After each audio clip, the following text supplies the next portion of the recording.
My name is Stafford Venema. I'm a 29-year-old former U.S. soldier, cavalry soldier. I attained the rank of E4. I was almost an E5. I served 3 years and I was honorably discharged. Um, Ever since then, I've worked construction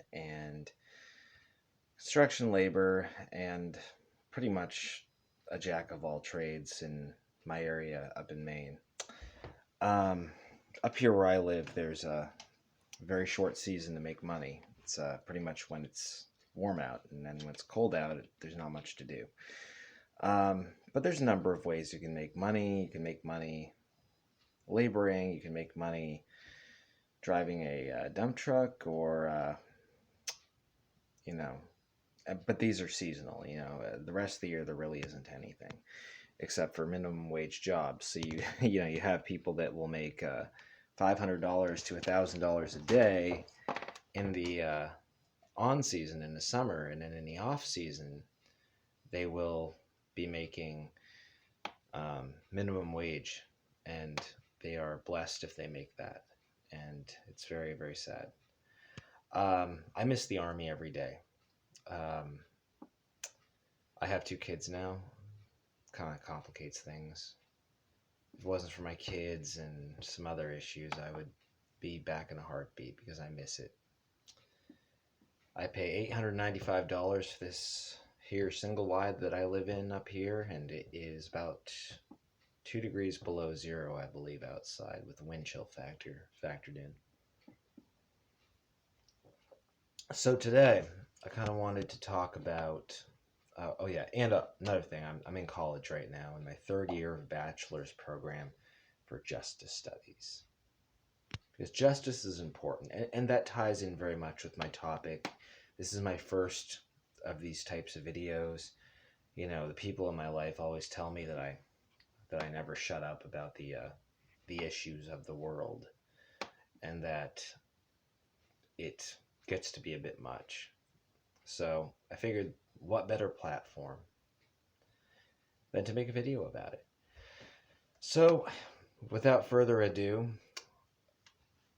speaking of justice, we will be talking about the Middle East, because the Middle East is where I am focused. That is my favorite part of the world, interestingly. To many people, they look at me like I have three heads when I say that, but I love the Middle East.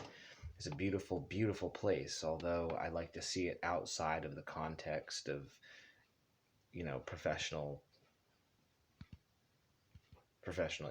being there as a part of a coalition, living in a bubble, and only being able to sample the culture without really being able to experience it. I would love to go there and actually immerse myself in the culture, because I love the culture. In fact, I almost converted to Islam at one point in my life. I spent 2 years studying the Quran back when I was actually before the military, when I was in high school. Um, when I was in high school, I started high school. I was a fat kid. I was very very fat. There's no way to sugarcoat it. You can't sugarcoat it. I was fat. I weighed 245 pounds, and I'm about 6 foot right now. Right now, I'm 6 foot. I'm not going to grow anymore. I doubt I'm going to shrink, so that's what I am. Anyway, that aside, moving on. I was probably about 5'6", I want to say, and about 245 pounds. 247 pounds to be exact, at my fattest that I know of. And so I decided to do something about that awful issue. And, to my surprise, it worked within a year. And this was not following any specific regimen set forth by anyone. This was just by me deciding one day that enough was enough. I was not going to live like this anymore. I looked at myself in the mirror one day and I'm just like, you know what? This is not how I want to live my life. And so what ended up happening was I just went on this very sudden diet and exercise campaign, and a year later, I had a six pack. Can you believe that? Like, between this all happened in sophomore year of high school. But anyway, so I got into bodybuilding and everything. So it was around the time that I lost that weight that I started to experience things, girls, pot, weights, sports, sex, and morals. And I had a little bit of a moral struggle. I brought up in a Catholic church. I felt as though, some of what I was doing may have been a bit immoral, and perhaps it was. And yet I looked at my Catholic buddies, and they were doing the same things as I was, and I began to research Islam. I don't come from a military family. I'm the only person in my family, with the exception of one other, that has served in any branch of the U.S. military. However, my grandfather did. He had this food service contract with a few military bases back in the 60s and 70s and 80s, I think. I want to say. It's my mom's dad. Anyway, I researched the Quran for about 2 years, and I realized the similarities. Like, Allah and God are one and the same. That is still my belief to this day. Allah is God. God is Allah. The only difference, I believe that Allah has a son named Jesus Christ, our Lord and Savior. I don't push that belief on other people. That's just what I believe. I believe that everyone has an entitlement to their own beliefs, and I respect everyone's beliefs deeply, and I think that's extremely important. Which brings me to what I am finally freaking talking about here, which is Israel and Palestine, okay? Now, having served a term in the military does not make me an expert on such matters. As a matter of fact, I got a very one-sided point of view in the military, and that point of view was really not a point of view at all. It was just, Israelis have the best tanks, and those Merkavas are cool. It's about all we really heard. Because, interestingly enough, for such a strategic ally, they weren't around, in the global war on terror, in the Iraq campaign.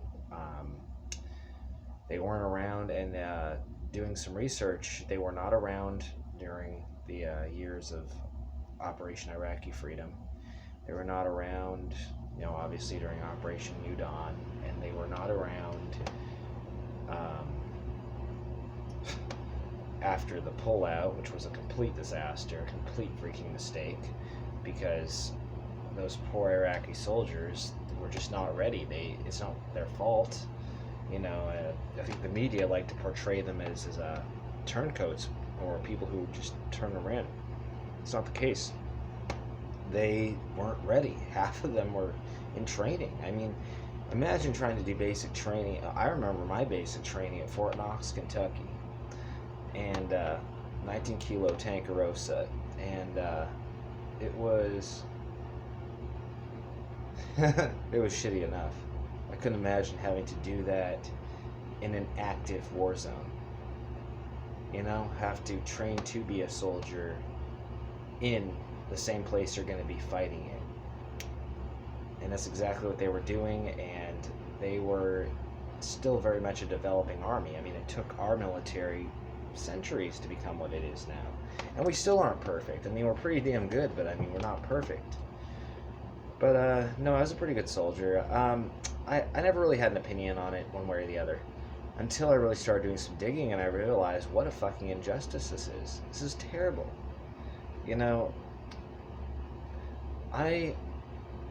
It seems like I take the Palestinian side, and that may be true. However, I'm going to say this right now. I believe that Israel has a right to exist.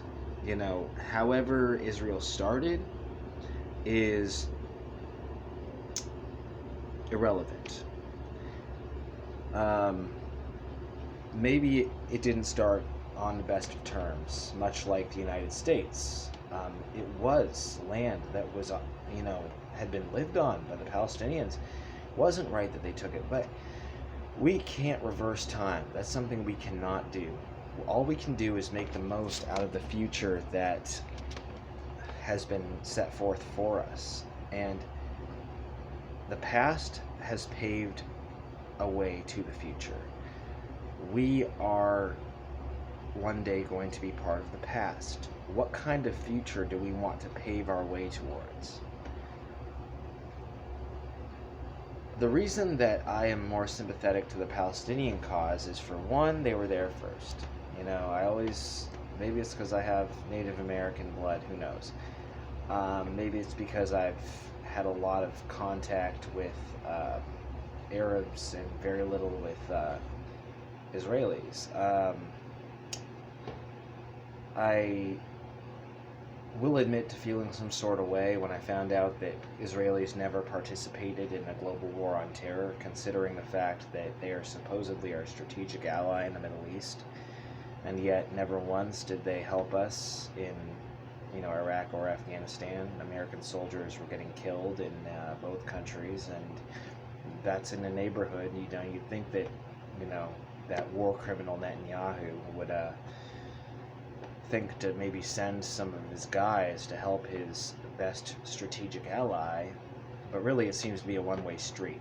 I see my country as being taken advantage of by not necessarily Israel, but by Benjamin Netanyahu and his brand of Israeli government.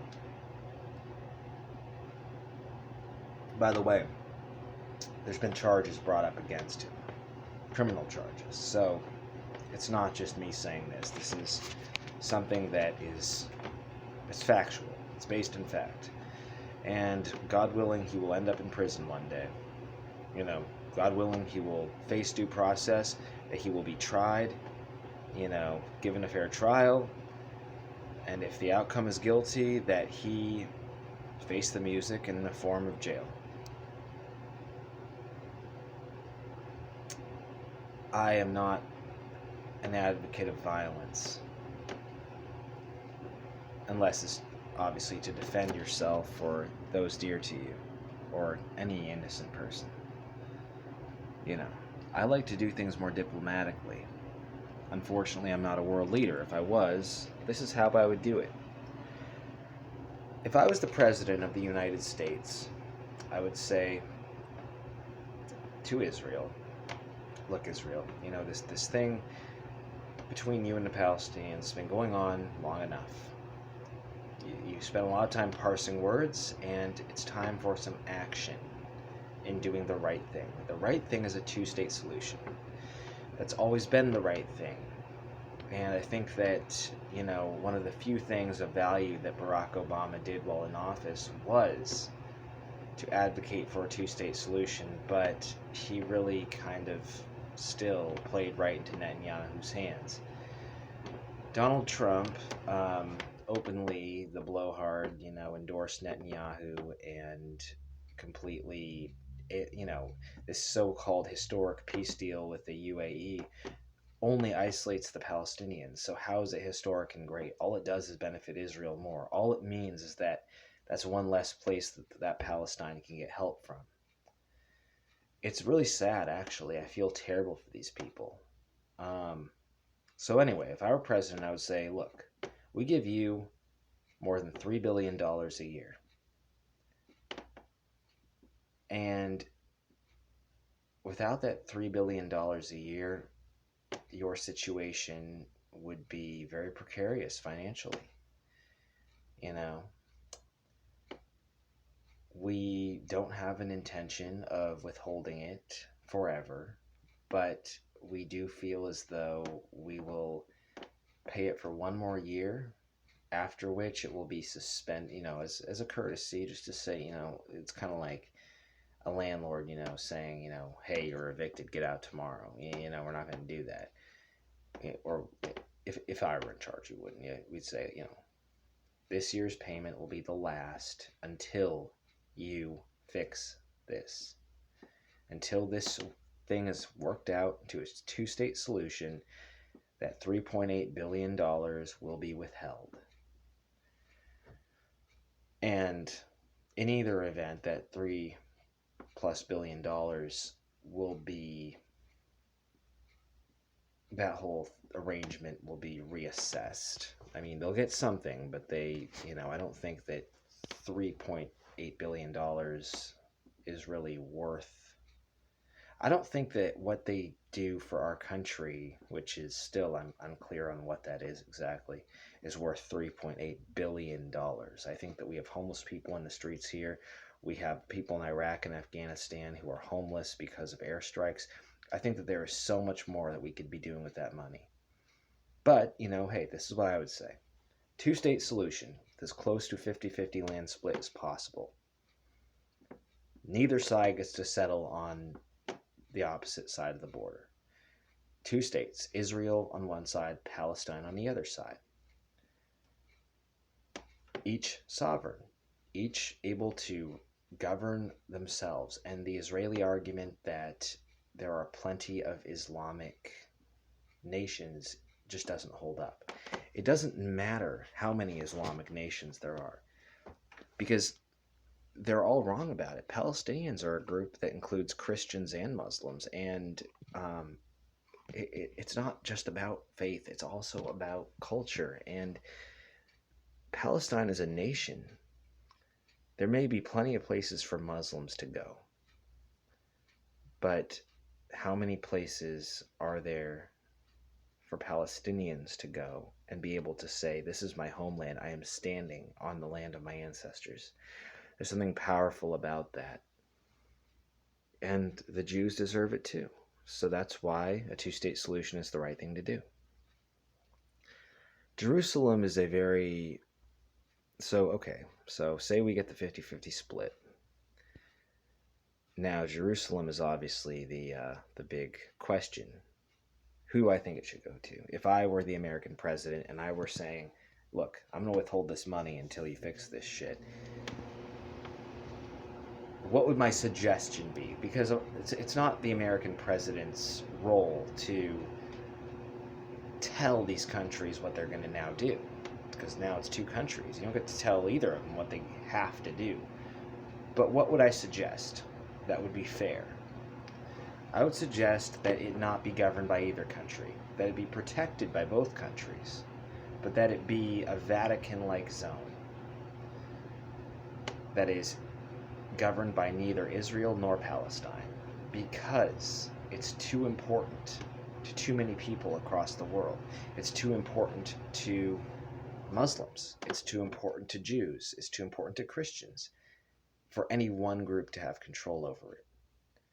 So, regardless of which side of the line it ends up being on, ideally Jerusalem would be somewhere along the border to give easy access to, without a whole lot of rigmarole for people from either Israel, if Israel is on the other side, or Palestine, if Palestine's on the other side. If it was a north and south split, I would imagine Palestine would probably be the southern half and Israel would be the northern half. So maybe some sort of diagonal border could be formed that would maybe start, at the coast, work its way into Jerusalem, and Jerusalem would sit right along the border, but not belong to either country. Jerusalem belongs to God, no matter how you look at it. And the problem with it belonging to Israel or Palestine is that Israel and Palestine are nations of men.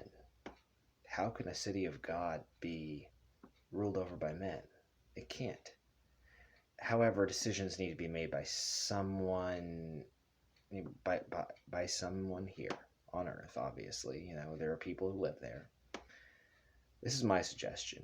an equal representation of the three major religions that are stakeholders in Jerusalem. 12 from each faith, meaning 12 of the highest Muslim clergy in the world, 12 of the highest Jewish clergy in the world, and 12 of the highest Christian clergy in the world. They would vote on everything, majority rules on every decision for Jerusalem, from everything from laws and law enforcement, budgeting, renovation projects, all the way up to security, things of that nature. And ideally, the United Nations would be in the fray in terms of making sure that it's a secure place and it's a safe place. And also, Israel and Palestine could finally work together on keeping Jerusalem safe, as they both are stakeholders, probably the primary stakeholders in the world for Jerusalem. It's just the right thing to do. After that could be implemented, or even after it's began, I would say that, there needs to be an election, obviously, of a viable Palestinian president or prime minister. That would be elected, hopefully democratically, by the Palestinian people.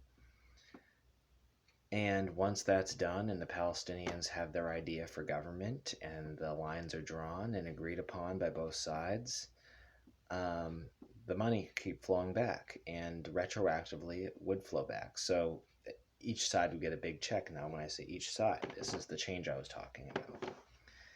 It would no longer just go to Israel, because Palestine deserves a break. They just deserve it. They've been through enough.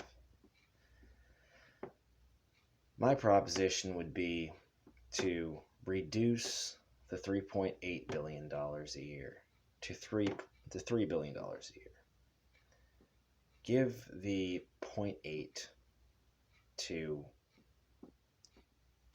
elsewhere, homeless people on the streets of the United States, the rebuilding effort in Iraq and Afghanistan, which I know has its own budget, but look at Mosul, look at, all these places that have been ravaged after all of this warfare. Now, with this $3 billion, $1.5 billion could go to Israel per year, $1.5 billion could go to Palestine per year. And it could very easily be very fair and agreeable by both sides. Let me know in any comments what you think of these plans. Now, I know that I'm a nobody. I am my only government experience is a term in the Army as a freaking tanker, pretty cool job, but, not exactly. I'm not a politician. I'm outside of my arena a little bit, but this is what seems to me to be the best thing to do. Let me know in any comments what you think of this video, what you think about what I've had to say, if you think this could work, and ideally if there's any Israelis or Palestinians or others that have suggestions. I would kindly, I would love to hear those. I do my best not to offend anybody. I know for a fact that I am not a genius, and I'm not professing to be. I'm no expert, but I do see people suffering in Palestine. I see people suffering in the West Bank, in Gaza, and it hurts my heart. I see Benjamin Netanyahu laughing off their struggle, and it's upsetting. It's very upsetting. As a human being, it's upsetting. So I don't come at this as an expert because I'm not an expert. I don't come at this as a politician because I'm not a politician. I come at this as a human being that cares for other human beings. And the reason that I seem to be taking the Palestinian side is because the Palestinians are the ones that have done the bulk of the suffering. And that cannot be denied. Israel, please do the right thing. You know what that is. Your prime minister is corrupt, but that doesn't mean that you are. The Holocaust was a horrible, horrible thing. So how could you stand by while your own leadership turns around and does something similar to another group of people? The Jewish people of the world, especially the Israelis, should be champions of human rights, not oppressors. It's disappointing. Anyway, that's all I have to say for today. I really hope that this video was enjoyed. I know it was very long, and I got a little bit off topic in the beginning, but since it's my first video, I really wanted to introduce myself, and I figured that that was pretty important. I hope there will be more videos to come, and like or whatever, dislike, I guess, if you want. Feel free. Let me know what I could improve upon, and again, I know that I'm just a guy in America in a trailer talking about an issue that is multifaceted. I know it's complex. I know it's not that simple, but it could work somewhere along those lines. Hopefully it could work without any kind of American ultimatum at all. Because, let's face it, I'm never going to be president. So, I just hope that the world comes to peace. And it starts with individual conflicts ending. I'm going to make another video about Afghanistan here soon. Anyway, if you enjoyed this video, stay tuned for the next one.